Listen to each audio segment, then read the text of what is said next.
Hi all welcome back to our channel. இன்னைக்கு Sunday and நான் வந்து சண்டே கொஞ்சம் லேட்டாக தான் எந்திரிப்பேன்.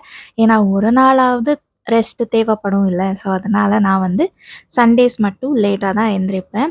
அண்ட் இப்போ நான் வந்து எந்திரிச்சதே அரவுண்ட் 9:30 அந்த மாரி ஆயிடுச்சு. ஸோ எந்திரிச்சதுமே என்னுடைய ஃபர்ஸ்ட் வேலை வந்து இந்த பெட் ஸ்ப்ரெட்ஸ் சேஞ்ச் பண்ணுறது. எஸ்பெஷலி ஆன் சண்டேஸ் நான் வந்து இந்த வேலைய வச்சுப்பேன். அ இது எல்லாத்தையும் கிளீன் பண்ணி ஒரு தடவ அ எல்லாத்தையும் டஸ்ட் பண்ணிட்டு, அதுக்கப்புறம் மறுபடியும் எல்லாத்தையும் ரீஅரேஞ்ச் பண்ணிட்டு, அதுக்கப்புறம் தான் வெளியில போவேன். ஸோ இல்லன்னா என்ன ஆகும்னா, சம்டைம்ஸ் நெறைய வாட்டி என்ன பண்ணியிருக்கேன்னா, பெட் ஸ்ப்ரெட்ஸ் எடுத்துட்டு புது பெட் ஸ்ப்ரெட்ஸ் போடாம அப்படியே வேற வேலையில பிஸி ஆயிடுவேன். அண்ட் எல்லா வேலையும் முடிச்சுட்டு இப்போ தூங்கணும் அந்த டைம்ல வந்து பார்த்தா பெட் ஸ்ப்ரெட்டே போடாம இருக்குமா, அந்த டைம்ல ரொம்பவே கடுப்பா இருக்கும். ஐயோ! நான் காலையிலேயே போட்டுருக்கணுமே அந்த மாதிரி தோணும். ஸோ அதனால வேண்டவே வேணாம் இப்போவே கிளீன் பண்ணிட்டு போட்டுடலாம் அப்படின்னு தான் நான் இப்போ வந்து புது பெட் ஸ்ப்ரெட்டா போடுறேன். அண்ட் எங்க மேட்ரஸ் வந்து ஒயிட் கலர். ஸோ அழுக்காயிடும். அதனால மேட்ரஸ் ப்ரொடெக்டர் போட்டிருக்கேன். அதுக்கு மேல வந்து ஒரு பழைய பெட் ஸ்ப்ரெட் ஒண்ணு போட்டிருக்கேன். ஏன்னா, அந்த மேட்ரஸ் ப்ரொடெக்டர் கொஞ்சமா இந்த பிளாஸ்டிக் கவர்ஸ் எல்லாமே ஸ்க்வீஸ் பண்ணா ஒரு மாரி சவுண்ட் வரும் இல்ல, அந்த மாரி சவுண்ட் வரும் அதுல இருந்து. ஸோ, அது வந்து கொஞ்சம் இரிட்டேட்டிங்கா இருக்கும். அதனால நான் என்ன பண்றேன்னா, ஒரு பழைய பெட் ஸ்ப்ரெட் அதுக்கு மேல போட்டுட்டு, அதுக்கு மேல இன்னொரு லேயரா புது பெட் ஸ்ப்ரெட் பண்ணி விட்டுடுவேன். ஸோ, இந்த மாரி நான் ஃபாலோ பண்றேன். இந்த மேட்ரஸ் ப்ரொடெக்டர் வந்து வாட்டர் ப்ரூஃப். ஸோ, இப்போ சம்மர்ஸ்ல எல்லாமே நெறைய ஸ்வெட் ஆகும் இல்ல, அது எல்லாத்தையும் இந்த பெட் அப்சார்ப் பண்ணிக்காது. ஸோ, அது ஒரு ப்ரொடெக்டிவ் லேயரா ஒர்க் ஆகும். அதனால நான் அத யூஸ் பண்றேன். அண்ட் இப்போ சம்மர் இருக்கிறதுனால போத்திக்கிறதுக்கே இந்த துணியும் வேணாம். பட் ஸ்டில் நாங்க வந்து இந்த கொசு தொல்லனால இந்த டோஹர்ஸ் யூஸ் பண்றோம். அதுவும் ரொம்பவே கம்ஃபர்டபுளா இருக்கும். காட்டன் மெட்டீரியலா இருக்கிறதுனால அவ்வளோவா நமக்கு வந்து ஸ்வெட் ஆகாது அத போட்டுக்கிட்டாலும். அத ஃபினிஷ் பண்ணிட்டு கொஞ்சம் துணியெல்லாம் இருந்துச்சு. அது எல்லாமே மடிச்சு வச்சிடலாம் அப்படின்னு தான் நான் இந்த வேலைய பார்க்குறேன். இதுக்குள்ள என் ஹஸ்பண்ட் வந்து சொன்னாங்க, "இப்போ நீ போய் என்ன பிரேக்ஃபாஸ்ட் பண்ற வேண்டாம். நான் Zomatoல ஆர்டர் பண்றேன். எப்படியும் பிரஞ்ச் தான் நம்ம சாப்பிடணும் இல்ல. ஸோ, அதனால லஞ்ச் சாப்பிட்டுக்கலாம் ஒரே தடவ" அப்படின்னு சொல்லிட்டு Zomatoல ஆர்டர் போட்டாங்க. அது வர வரைக்கும் இந்த வேலையாவது பண்ணலாம் அப்படின்னு தான் இந்த வேலையும் பண்ணி ஃபினிஷ் பண்ணியாச்சு. இந்த வேலைய முடிக்கிறதுக்குள்ள ஃபுட் வந்து டெலிவர் பண்ணிட்டாங்க. ஸோ, அத நான் வந்து சர்வ் பண்றேன். இன்னைக்கு சண்டே இல்ல. ஸோ, நான்வெஜ் பண்ணணும் அப்படின்னு ஒரு ஐடியா இருக்கு. பட் ஆல்ரெடி லேட் ஆயிடுச்சு. தெரியல எப்போ போய் வாங்கிட்டு வந்து அத சமைக்கிறதுன்னு.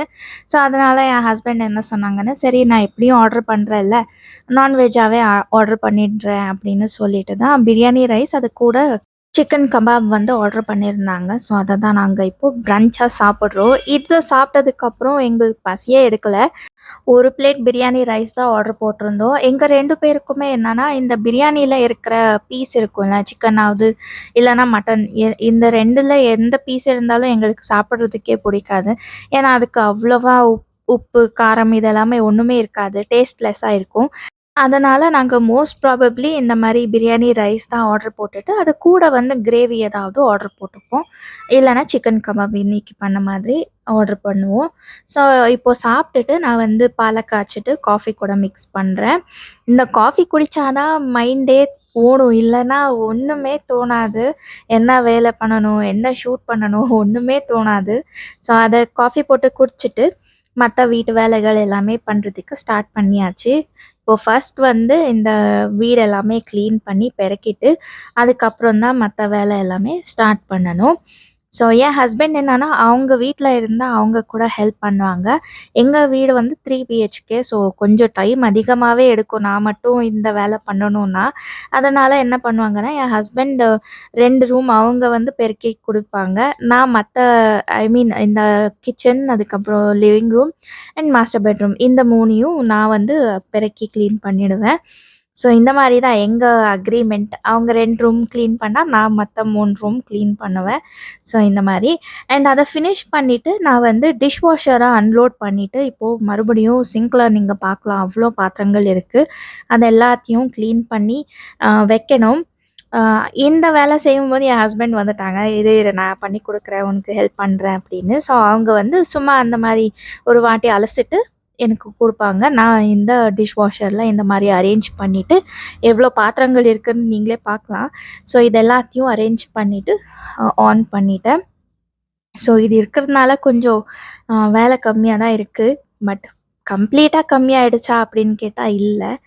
ஓரளவுக்கு கம்மியாயிடுச்சு அப்படின்னு சொல்லலாம்.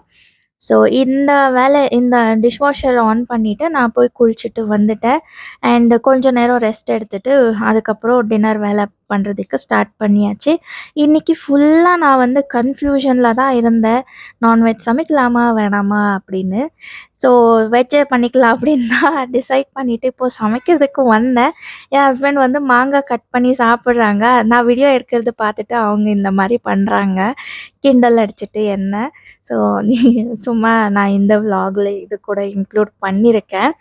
என்ன டீஸ் பண்றதுக்காக என் ஹஸ்பண்ட் இந்த வேலை பண்றாங்க அவ்வளோதான். ஸோ அவ்வளோதான். அதுக்கப்புறம் நான் வந்து இன்னைக்கு டின்னருக்கு வெஜ்ல சப்பாத்தி அது கூட உருளைக்கிழங்கு அத வந்து பொரியல்னு சொல்றதா? இல்ல என்ன சொல்றதுன்னு எனக்கு தெரியாது. இந்த மசால் தோசைக்குள்ள ஸ்டஃபிங் வைப்பாங்கல்ல, ஸோ அந்த ஸ்டஃபிங்க தான் நான் இப்போ சப்பாத்தி கூட சர்வ் பண்ணி குடுக்குறேன். அந்த காம்பினேஷன் ரொம்பவே நல்லா இருக்கும். என் ஹஸ்பண்ட்க்கு அது ரொம்பவே பிடிக்கும். ஆக்சுவலா இதுதான் பிரேக்ஃபாஸ்ட்டுக்கு காலையில செய்ய வேண்டியதா இருந்துச்சு. பட் சொன்னேன்ல எந்திரிச்சதே லேட்டு. ஸோ, அதனால இப்போ டின்னருக்கு அதே ப்ரிப்பேர் பண்றேன். அண்ட் எங்க வீட்ல பார்த்தீங்கன்னா, உருளைக்கிழங்கு ரொம்பவே அதிகமா சேர்ந்துடுச்சு. அ என் ஹஸ்பண்ட் வந்து Blinkitல ஒரு 1 கிலோ போட்டுட்டாங்க. அண்ட் ரீசென்ட்டா மார்க்கெட்டுக்கு போயிருந்தப்போ, அங்க போய் அங்கேயும் 1 கிலோ வாங்கிட்டு வந்துட்டாங்க. இங்க போட்டது மறந்துட்டு. ஸோ, அதனால 2 கேஜிஸ் ஆஃப் பொட்டேட்டோஸ் வீட்ல அப்படியே சும்மா தான் இருந்துச்சு. சரி அது எப்படியாவது காலி பண்ணணும் இல்ல. ஸோ, அதனால நான் வந்து இப்போ இதுதான் கரெக்ட் அப்படின்னு யோசிச்சுட்டு அத பண்றேன். அண்ட் இப்போ சிலிண்டர் பிரச்சனை இருக்கு. ஸோ, அதனால நான் இப்போ சில ஐட்டம்ஸ் எல்லாமே பாயில் பண்றதுக்கு குக்கர் எல்லாமே வச்சு பாயில் பண்றதுக்கு நான் வந்து இண்டக்ஷன் ஸ்டவ்வ யூஸ் பண்றேன். இது ரொம்பவே பழசு. ஸோ, நெறைய இயர்ஸா இத வந்து நான் யூஸ் பண்ணிட்டே இருக்கேன். அண்ட் இப்போ நான் வந்து சப்பாத்திக்கு மாவு பெசஞ்சுட்டு இருக்கேன். நான் எப்படி மிக்ஸ் பண்றேன்னா, இன்னைக்கு ஒரு எங்க வீட்ல 3 பேர் இருக்கோமா, ஸோ 3 பேரும் 3 சப்பாத்தி சாப்பிடுவோம். ஸோ, அதனால நான் வந்து ஒரு 2 1/2 கப் ஆஃப் கோதுமை மாவு நான் இதுக்கு யூஸ் பண்ணுவேன். அண்ட் இத மிக்ஸ் பண்றதுக்கு கொஞ்சமா உப்பு, அதுக்கப்புறம் கொஞ்சமா நெய். இது போட்டா ரொம்ப சாஃப்ட்டா வரும். அதனால நான் இத நெறைய இயர்ஸா நான் இந்த மாரி பண்றேன். ஸோ உங்ககிட்டயும் ஷேர் பண்ணிக்கிறேன். அண்ட் மிக்ஸ் பண்ணும்போது கொஞ்சம் தண்ணி பார்த்து தான் இதுக்கு மிக்ஸ் பண்ணணும். நான் இன்னைக்கு 1 கிளாஸ் தண்ணி எடுத்திருக்கேன். பட் அதில நான் வந்து ஒரு 3/4 கிளாஸ் தான் நான் யூஸ் பண்ணியிருக்கேன். அ அந்த மாரி பார்த்து நம்ம மிக்ஸ் பண்ணிக்கணும். இது எல்லாமே மிக்ஸ் பண்றதுக்குள்ள எங்க குக்கர் விசில் கூட வந்துடுச்சு. ஒரு 5, 6 விசில்ஸ் நான் வந்து இத போட விட்டுருந்தேன். இந்த உருளைக்கிழங்கு பீல் பண்றதுக்கு நான் இந்த மாரி யூஸ் பண்ணுவேன். ரொம்பவே சூடா இருக்கும்ல, கையிலலாம் பிடிக்க முடியாது. அதனால ஒரு நைஃபால அத குத்திட்டு, அத அப்படியே வச்சுட்டு நம்ம வந்து ஈஸியா பீல் பண்ணிடலாம். இந்த மெத்தட நான் ஃபாலோ பண்ணுவேன். உங்களுக்கும் ஹெல்ப் ஆகும் அப்படின்னு நான் ஷேர் பண்ணியிருக்கேன் அவ்வளோதான். அண்ட் இந்த ரெசிபிக்கு ரொம்பவே கம்மியான இன்கிரீடியன்ட்ஸ் தேவைப்படும். என்னன்னா, 2 ஆனியன், கொஞ்சமா காரத்துக்கு ஏத்த மாதிரி பச்சை மொளகா, அதுக்கப்புறம் கருவேப்பிலை, கொத்தமல்லி அவ்வளோதான். அண்ட் கொஞ்சமா பூண்டு. ஒரு 4, 5 பல் பூண்டு. அத கொஞ்சம் க்ரஷ் பண்ணி யூஸ் பண்ணா ரொம்பவே நல்லாயிருக்கும். அண்ட் இப்போ தாளிக்கிறதுக்கு நான் கொஞ்சம் கடாயில எண்ணெய் எடுத்திருக்கேன். கூடவே கடுகு கடுகு எல்லாமே நல்லா பொரிஞ்சதும், நம்ம க்ரஷ் பண்ணி வச்ச பூண்டு ஆட் பண்ணி, அது கொஞ்சம் கலர் மாறுனதுக்கப்புறம், உளுத்தம் பருப்பு, அதுக்கப்புறம் கடலை பருப்பு. இது எல்லாத்தையும் சேர்த்துட்டு நல்லா ஃப்ரை பண்ணிக்கணும். அடுத்து நம்ம வந்து அ கருவேப்பிலை ஆட் பண்ணிட்டு, கட் பண்ணி வச்சிருந்தா பச்சை மொளகா, இது எல்லாத்தையும் சேர்த்து ஒவ்வொன்னா இப்போ ஆனியன் கூட ஆட் பண்றேன். இது எல்லாத்தையும் சேர்த்து நல்லா ஃப்ரை பண்ணிக்கணும். அதுக்கப்புறம் கொஞ்சமா உப்பு அண்ட் நெக்ஸ்ட் வந்து கொஞ்சமா மஞ்சள் தூள். இது எல்லாத்தையும் போட்டுட்டு நல்லா மிக்ஸ் பண்ணிட்டு, நம்ம வேக வச்சிருந்த உருளைக்கிழங்கு இருக்குல்ல, அத வந்து நான் கையிலேயே மேஷ் பண்ணி போடுறேன். உங்களுக்கு வேணும்னா நீங்க செப்பரேட்டா அத மேஷ் பண்ணிட்டு, மொத்தமா ஆட் பண்ணிக்கலாம். எனக்கு இந்த மெத்தட் ஈஸியா தோணுச்சு. ஸோ, அதனால நான் இப்படி பண்றேன் அவ்வளோதான். அண்ட் லாஸ்ட்டா கொத்தமல்லி. இத சேர்த்துட்டா உருளைக்கிழங்கு அந்த ஸ்டஃபிங் இல்ல அந்த பொரியல் என்ன சொல்றாங்களோ தெரியாது. அது ரெடி ஆயிடும். அண்ட் எங்க வீட்ல பார்த்தீங்கன்னா, இந்த ரவுண்ட் ஷேப்ல சப்பாத்தி செஞ்சு குடுத்தா சாப்பிட மாட்டாங்க. ட்ரையாங்கிள் ஷேப்ல செஞ்சா தான் சாப்பிடுவாங்க. அது ஒரு லேயர் மாரி இருக்கும்ல, அதனால. ஸோ, அத வந்து அ எல்லாமே நான் இந்த மாரி ட்ரையாங்கிள்ஸ் ரெடி பண்ணிட்டு, அதுக்கப்புறமா இந்த மாரி ஸ்ப்ரெட் பண்ணிட்டு சப்பாத்தி வந்து ரோஸ்ட் பண்ணிப்பேன். அவ்வளோதான். இதுதான் இன்னைக்கு எங்களுடைய டின்னர். சப்பாத்தி வந்து வெளியில கிரிஸ்பியா இருக்கும். உள்ள வந்து சாஃப்ட்டா இருக்கும். வீடியோ புடிச்சிருந்தா லைக், ஷேர், சப்ஸ்கிரைப் பண்ணுங்க. தேங்க்ஸ் ஃபார் வாட்சிங். பாய்.